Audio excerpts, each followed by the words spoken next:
बहुत सारे बाबा लोग भी आ गए हैं ना। हमारे प्रधानमंत्री का एक छोटा भाई है ना, वो भी बाबा है ना, किसी को पता होगा शायद। वो तो बड़े पर्चियाँ दे के ज्ञान बांट देता है, और ऐसे लोगों की कमी नहीं है। हिंदू मुसलमान मिलकर अंग्रेजों के साथ लड़े, राइट रॉन्ग।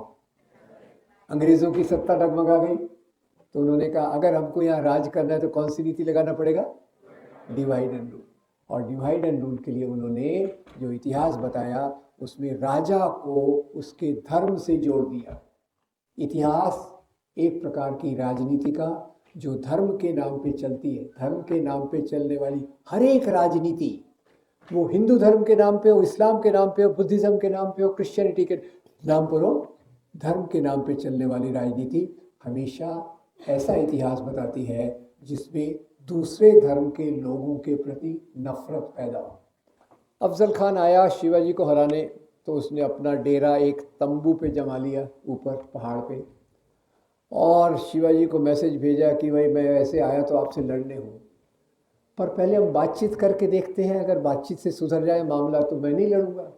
शिवाजी ने कहा ओके, वेरी गुड आइडिया, अगर बातचीत से प्रॉब्लम सॉल्व होता है तो क्यों लड़ने का। तो उसने एक कंडीशन रख दी कि महाराज आप जब आएंगे तो आप कोई हथियार मत लाना साथ में, हम बिना हथियार, विल मीट विदाउट आर्म्स।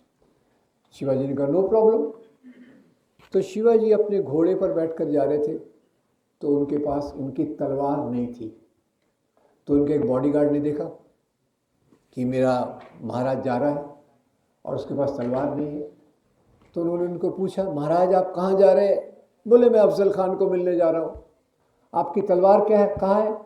तो बोले हमारे बीच में समझौता हुआ है कि जब आप मिलेंगे तो हमारे पास तलवार, कोई हथियार नहीं होगा। तो वो बॉडीगार्ड बड़ा परेशान हो गया, बोले महाराज जरा नीचे उतरो। महाराज उतरे, बोले बताइए आपकी हाइट कितनी है। महाराज बोले होगी 5 फुट 6 इंच। बोले अफजल खान की हाइट क्या है, can you guess, a Afghan Pathan height, more than 6 feet, less than 6 feet, more than 6 feet. बोले आप 5 फुट 6 इंच के, वो 6 फुट से ज़्यादा। बोले आपका बॉडी साइज़ क्या है। बॉडी साइज़ आप देख रहे हैं ना।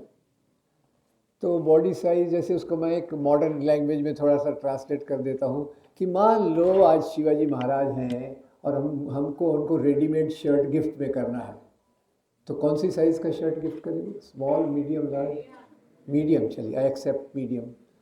और अगर अफजल खान को भी शर्ट गिफ्ट करने की तकलीफ़ है तो कौन सा देंगे, कौन सा एक्स, डबल एक्स में नहीं होगा, ट्रिपल एक्स से ज़्यादा मिले तो ले लेना, ठीक है।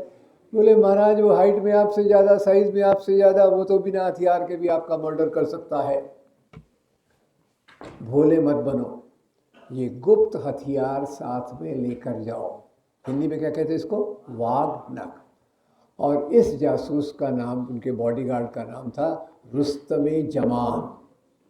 हिंदू या मुसलमान, मुसलमान। शिवाजी महाराज हिंदू। अब शिवाजी महाराज ने वो गुप्त हथियार अपने अंगूठियों के नीचे छुपा लिया, गए।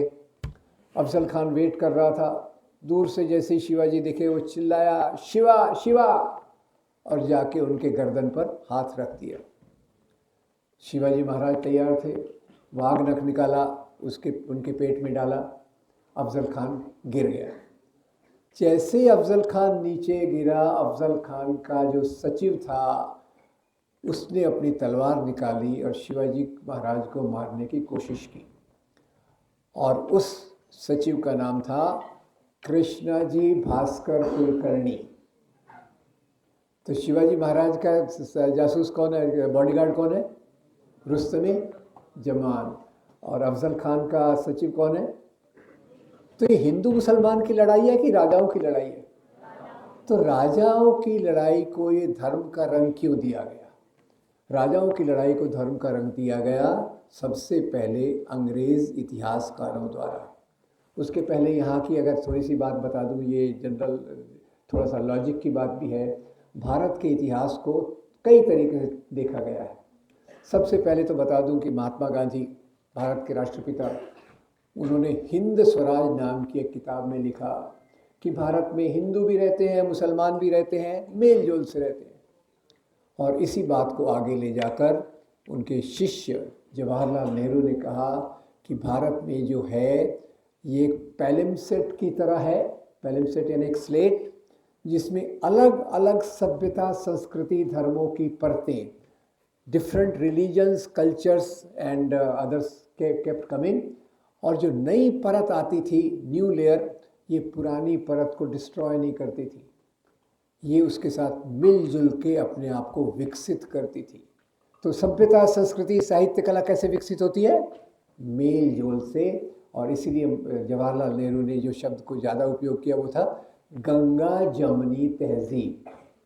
यानी यहाँ आपको हिंदू मुसलमान की लड़ाई दिखती है कि मेल जोल दिखता है? मेल जोल दिखता है। तो ये भारत के इतिहास को देखने का एक तरीका है। पर ये तरीके के खिलाफ जाकर अंग्रेज़ों ने जो इतिहास लाया उनका भी लॉजिक था, और उन्होंने जो लाया इतिहास उसका तरीका हम समझेंगे। उसके पहले मैं आपसे फिर से एक सवाल पूछ लेता हूँ। आपको 1857 की क्रांति विद्रोह याद है? उसकी चिंगारी किसने लगाई थी? मंगल पांडे। उसका नेतृत्व किया था बहादुर शाह जफर। बहादुर शाह जफर के साथी कौन थे? तात्या साहब टोपे, नाना साहब पेशवा, झांसी की रानी। हिंदू मुसलमान मिलकर अंग्रेज़ों के साथ लड़े। Right wrong? अंग्रेज़ों की सत्ता डगमगा गई तो उन्होंने कहा अगर हमको यहाँ राज करना है तो कौन सी नीति लगाना पड़ेगा? Divide and rule. और डिवाइड एंड रूल के लिए उन्होंने जो इतिहास बताया उसमें राजा को उसके धर्म से जोड़ दिया। एक मोटा सवाल पूछता हूँ, राजा लोग राज्य क्यों करते हैं? Why do Kings rule? Option 1, option 1 they rule for their religion, option 2 they rule for power and wealth. A, power and wealth. So British totally change it. तो उससे क्या हो गया कि भाई लोगों को लगा ये मुसलमान राजा, और मुसलमान राजाओं से उनको खास थोड़ा सा खुन्नस, यानी पता नहीं पॉपुलर वर्ड है, थोड़ा सा गुस्सा भी था, क्योंकि उन्होंने सत्ता किससे छीनी थी? कई मुसलमान राजा थे, तो उनको खास तौर से उनसे गुस्सा भी था। तो और उन्होंने जो इतिहास लेखन का तरीका बताया वो था कम्युनल हिस्टोरियोग्राफी, यानी इतिहास को राजा के धर्म के चश्मे से देखना। ये प्रकार से उन्होंने पूरे इतिहास को लिखा दिया। और इसी इतिहास को एक तरफ मुस्लिम लीग, दूसरी तरफ हिंदू महासभा आरएसएस ने ले लिया। और जैसे हमारे जो राष्ट्रवादी लोग थे, सुभाष चंद्र बोस हो, महात्मा गांधी हो, जवाहरलाल नेहरू हो, उन्होंने यहाँ की सभ्यता, संस्कृति, साहित्य, कला को मेल जोल के रूप में देखा। तो आज जो नफ़रत फैलाई जाती है उसमें इसी का इस्तेमाल होता है कि देखो भाई, हमारे अभी वो सोमनाथ मंदिर से हमने बात की, तो सोमनाथ मंदिर के बारे में उन्होंने बात करते समय उसी बात को ज़िंदा करने की कोशिश की। इसके पहले राम मंदिर का मामला हो गया था। अब राम मंदिर के बारे में भी बहुत सारी चीज़ें होती हैं, मैं उसके बारे में भी बताऊंगा। पर एक बात आपको बताना चाहता हूँ कि यहाँ मंदिर तोड़े गए किसके द्वारा? मुसलमान राजाओं के द्वारा और हिंदू राजाओं के द्वारा। अब एक और सवाल मैं बहुत पूछ रहा हूँ, जाने दीजिए। भारत में सबसे खराब, खतरनाक हिंदू विरोधी राजा किसको माना जाता है? औरंगज़ेब। ठीक है, वेरी गुड। अभी एक बार मज़े की बात बता दूँ, एक बार मुझे ऐसी पाकिस्तान जाने का मौका मिला, तो पाकिस्तान में भी मैं लोगों से पूछता था, बताइए यहाँ होने वाले राजाओं में सबसे अच्छा, सबसे नेक, सबसे ये राजा कौन था? तो वहाँ क्या जवाब मिलता था? औरंगज़ेब। वही राजा इधर एक तरीके से, उधर दूसरे तरीके से। एनीवे, औरंगज़ेब की किस्मत उसके साथ। अब हमारे महाराष्ट्र में एक फिल्म आई थी, छावा। अभी वो आने वाला है, ये मामला उठने वाला है, काशी विश्वनाथ का मंदिर। मैं डिटेल में नहीं जाऊँगा, पर काशी विश्वनाथ का मंदिर औरंगज़ेब द्वारा तोड़ा गया था। Aurangzeb had got it demolished. अब कारण मैं नहीं बताऊँगा, कारण बड़ा कॉम्प्लिकेटेड है, पर उन्होंने तोड़ा। उसके कारण उनके खिलाफ नफ़रत बहुत फैलाई गई। कहा गया उसने 100 मंदिर तोड़े, 1000 मंदिर तोड़े। अब कितने कितने मंदिर लोग बोले जाते हैं, पर वास्तव में आपको बताऊं कि रिचर्ड ईटन, जो एक आर्कियोलॉजिस्ट, हिस्टोरियन है, उन्होंने बताया ज़्यादा से ज़्यादा 10 मंदिर औरंगज़ेब ने तोड़े होंगे। 10 मंदिर उन्होंने तोड़े, पर उससे ज़्यादा 50 मंदिरों को दान दिया। मैं कन्फ्यूज। विशंबरनाथ पांडे की किताब है फरमान्स ऑफ किंग औरंगज़ेब, उसमें उन्होंने क्या किया, उत्तर भारत के बहुत सारे मंदिरों के पुजारियों के पास से जाकर औरंगज़ेब द्वारा दिए गए जो फरमान यानी कोर्ट ऑर्डर से उनको जमा किया, और उसमें औरंगज़ेब लिखता है चित्रकूट बालाजी मंदिर को मैं ये दान दे रहा हूँ, कामाख्या देवी आसाम में मैं ये दान दे रहा हूँ, भगवान श्री कृष्ण के मंदिर को सोने के आभूषण भेंट कर रहा हूँ। तो ये सब चीज़ें हैं। तो आप जरा सोचिए, औरंगज़ेब 10 मंदिरों तक को तोड़ता है और कई मंदिरों को दान देता है। अब दूसरी बात और बताइए, क्या हिंदू राजाओं ने मंदिर तोड़े? Yes, very much. और इसमें मैं आपको एक संदर्भ दूंगा, कवि कल्हण की किताब राजतरंगिणी का। राजतरंगी ये कवि कल्हण ने, बहुत बेहतरीन किताब है, सोर्स मटेरियल है, कश्मीर के कवि थे। वो लिखते हैं कि 11वीं शताब्दी के राजा Harshadev, king Harshadev of Kashmir in 11th century, he appointed a special officer called देवोत्पतन नायक। अब मैं थोड़ा आपसे हिंदी का ज्ञान ले लूँ, बताइए देवोत्पतन नायक। देवोत्पतन नायक, कितने शब्द हैं इसमें? 3। Very good. पहला कौन सा है? देव। दूसरा कौन सा है? उत्पतन। तीसरा कौन सा है? नायक। वो अधिकारी जो देवताओं की मूर्तियों को उखाड़े, इसका अपॉइंटमेंट कौन कर रहा है? हिंदू राजा, मुसलमान राजा? हिंदू राजा। क्यों कर रहा है? क्योंकि वो खर्चीला था, राज खजाना खाली हो गया, पैसे कहाँ से लाना? एक सोर्स तो है, मंदिरों का सोर्स। ये अधिकारी का काम यही था, मंदिर मंदिर जाना, जहाँ भी सोने चांदी की मूर्ति हो, हीरे जवाहरात जड़ी मूर्ति हो, उसका तोड़ कर लाना, राज दरबार में देना। और दोपहर को रुचिका जी आने वाली हैं, वो बताएंगी आपको कि सबसे ज़्यादा मंदिर अगर किसी ने तोड़े तो वो थे राजा हर्षदेव। यहाँ मैं ये सोच रहा हूँ कि लॉजिक अगर हम लगाएं तो मंदिर तोड़ने का संबंध राजा के धर्म से है या राजाशाही से है? राजाशाही से है। आज इसको टोटल धर्म के नाम पर पहले एक बड़ा आंदोलन खड़ा किया गया और उसके बाद नफ़रत फैलाई गई। दूसरा आपको बताना चाहता हूँ कि ये जो इस प्रकार की चीज़ें, क्योंकि इतिहास की चीज़ों को जो सामने लाया जा रहा है, उसका मुख्य कारण यही है कि एक समाज के एक तबके के खिलाफ नफ़रत फैलाना। आपने न्यू एजुकेशन पॉलिसी की बात की, 5 साल हो गए उसको, और बीच में हमारी किताबों से मुग़लों को गायब कर दिया गया। तो वो एक बड़े अच्छे कॉमेडियन है, मैं नाम भूल रहा हूँ, नहीं, वरुण ग्रोवर इसी पे बोल रहे थे, मैं मुग़लों पे जोक लिख के आया, मेरी जोक तो वैसे रह गई।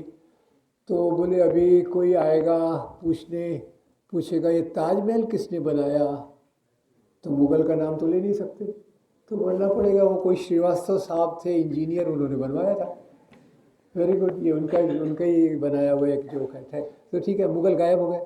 अब मुग़ल के गायब होने से मुझे एक बात याद आती है, और वो याद आती है पाकिस्तान की। पाकिस्तान की टेक्स्ट बुक की किताबों से हिंदुओं को पूरा गायब कर दिया गया है। इससे क्या हुआ? नफ़रत ज़्यादा फैलाई जा सकती है। तो वास्तव में जो वैज्ञानिक सोच है, जो लॉजिक है, वो हर एरिया में लगाया जाना चाहिए। और अभी मेरे दोस्त गौहर साहब आपको बताएंगे कि ये लॉजिक कैसे अलग अलग क्षेत्रों में ख़त्म किया जा रहा है, पर इतिहास में भी क्यों ख़त्म किया जा रहा है। इतिहास एक प्रकार की राजनीति का, जो धर्म के नाम पे चलती है, धर्म के नाम पे चलने वाली हर एक राजनीति, वो हिंदू धर्म के नाम पे हो, इस्लाम के नाम पे हो, बुद्धिज़्म के नाम पे हो, क्रिश्चियनिटी के नाम पर हो, धर्म के नाम पे चलने वाली राजनीति हमेशा ऐसा इतिहास बताती है जिसमें दूसरे धर्म के लोगों के प्रति नफ़रत पैदा हो। हम दुनिया में इसलिए हैं कि एक बेहतर समाज बना सके, और जहाँ नफ़रत का वातावरण होता है वहाँ समाज में प्रगति नहीं हो सकती। प्रगति के दावे हो सकते हैं, दावे करने में क्या जाता है, पर उस समाज में प्रगति नहीं हो सकती। ऐसे ही बहुत सारी चीज़ें हैं, जैसे आप धर्मांतरण के बारे में देखिए, तो ये भी कहा जाता है कि भाई भारत में इस्लाम कैसे आया, तलवार की नोक पर आया। पर आपसे भी इसमें भी सवाल पूछ लेता हूँ, आप में से कोई मुझे बता सकता है कि भारत की पहली मस्जिद भारत के कौन से राज्य में बनी थी? Very good. अब केरल में तो किसी मुसलमान राजा का राज्य 15वीं शताब्दी तक नहीं था, तो फिर वहाँ मस्जिद कैसे बनी? वहाँ आते थे अरब देशों से व्यापारी, अरब देशों से व्यापारी आते थे, साथ में यहाँ से कुछ ले जाते थे, वहाँ कुछ ले आते थे, और इसके मेल जोल से वहाँ इस्लाम का प्रभाव बढ़ा। और सबसे पहले भारत की जो मस्जिद थी चेरामन जुमा मॉस्क, वो केरल में बनी, जहाँ मुसलमान राजा का राज्य नहीं था। तो इसी के साथ कोई भी आप चीज़ लीजिए, वहाँ से लेके आर्यों के भारत में आने से लेकर तो आज़ादी के आंदोलन में क्या हुआ, हर जगह एक प्रकार का डिस्टॉर्शन फैलाया जा रहा है। और उसका मुख्य उद्देश्य यही है कि भारतीय संविधान के मूल्यों के खिलाफ। और ये भी एक बात आपको ये भी बता दूं कि भारतीय संविधान में एक डायरेक्टिव प्रिंसिपल है कि भाई आपको साइंटिफिक टेम्पर, वैज्ञानिक सोच को प्रमोट करना चाहिए, scientific temper should be promoted. उसके खिलाफ आजकल तो भाई, आजकल आपने सुना होगा बहुत सारे बाबा लोग भी आ गए हैं ना। हमारे प्रधानमंत्री का एक छोटा भाई है ना, वो भी बाबा है ना, किसी को पता होगा शायद। वो तो बड़े पर्चियाँ दे के ज्ञान बांट देता है, और ऐसे लोगों की कमी नहीं है। तो मैं केवल इतनी अपील करूँगा दोस्तों कि इतिहास को भी एक वैज्ञानिक दृष्टिकोण से देखने की ज़रूरत है। सिंपल लॉजिक है, महमूद गजनवी गजना से लेके सोमनाथ तक क्यों आएगा? क्या उसको कुछ मूर्तियाँ तोड़ना है या संपत्ति प्राप्त करना है? ये लॉजिक जैसे है। इस्लाम लोग क्यों स्वीकार करेंगे? अब इस्लाम क्यों स्वीकार करेंगे? तलवार की नोक पर ये एक जवाब है, स्वामी विवेकानंद अपनी संकलित रचनाओं में दूसरा जवाब देते हैं। वो कहते हैं भारत में इस्लाम फैला क्योंकि यहाँ के जो जाति व्यवस्था के अत्याचार से पीड़ित लोग थे, जिन्हें मंदिर जाने की एंट्री नहीं थी, वो लोगों ने समानता की आशा में इस्लाम धर्म को कबूल किया। ऐसे बहुत से उदाहरण मैं दे सकूँगा, पर इसी पर मैं अपनी बात को रोकूँगा।